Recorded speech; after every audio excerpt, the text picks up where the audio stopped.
Welcome to St. Paul. My name is Mitchell Benson.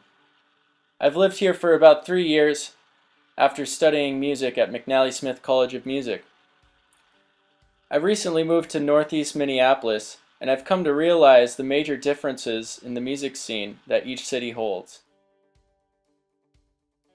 St. Paul is rich in history, but its nightlife has been slacking. With venues constantly closing down, people have been looking for a new way to experience night. Welcome to the Palace Theater. The Palace opened up in 1916, but was closed down in 1977 and has been untouched until recently. With an over $16 million renovation, the Palace Theater is expected to draw more than 100,000 people to the downtown district annually. Over here we have Great Waters Brewing, we have Wild Times, the Park Square Theater, and the View Carrere. Park Square Theater is a theater company that's kind of been one of the things that brings people to this plaza when the Palace Theater wasn't opened. Park Square is usually what brought the older crowd over here. So the View Carrere, also known as the Artist Quarters, it's still a great place. Lots of jazz going on over there and folk bands, stuff like that. Wild Times has a stage as well for music. They do karaoke frequently, and so a lot of locals come to this bar. Within the plaza lives an apartment complex known as 7th Place. Many of the locals who live here have been curious about this new venue and how it will affect their community. Hey, we're over here with Sam Flock. Sam, how long have you been in St. Paul for? Well, I started going to school here at McNally Smith like 5-6 years ago maybe, and I moved to 7th Place Apartments like a year and a half ago. Okay, and where are you from originally? I'm from Minnesota, but like northwest suburbs. They started renovation while you were still living here, correct? Yeah, it was, I was really excited about it the whole time. I mean, like the theater itself is just beautiful, and the marquee on it and everything. It's a shame it was going to waste, so I was pretty excited from the get-go. Have you been inside yet? Not yet. I have seen through the doors, but I'm excited. I'm actually going there tonight to see Regina Spektor, so I'm excited to see the inside of it. Nice, cool.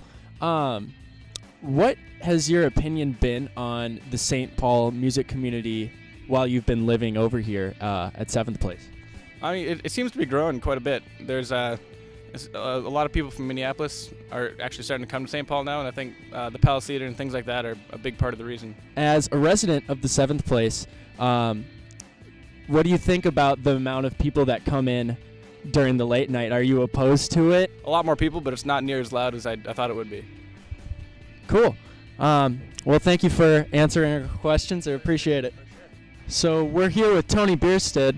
Tony, how long have you lived in St. Paul?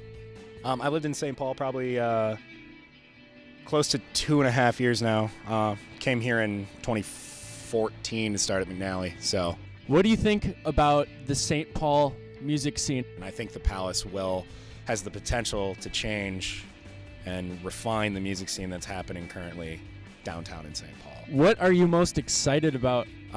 With what's happening, I hope that we can really hone in on what we're doing with independent music downtown, as far as going back to the indie scene, the metal thing, the punk thing, which, Station 4 used to facilitate. I'm over here at the abandoned building of Station 4 in St. Paul. They closed about 4 years ago, but as you can see, the whole building is pretty decrepit.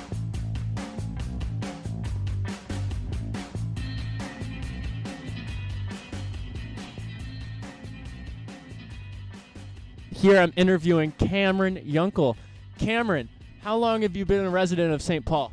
I've been here since about 2009, so I've been here for quite a while, almost a little shy of 10 years. What is your opinion on the Minneapolis-St. Paul music scene?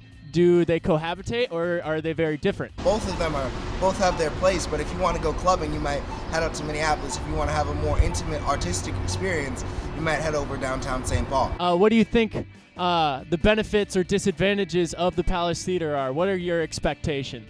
It's also interesting to see the restoration of such buildings, to see to see things come back and to be restored and to bring life back into this area. You know, downtown St. Paul is quiet sometimes, so bringing more venues in could be great. Thanks a lot, Cameron. Appreciate it.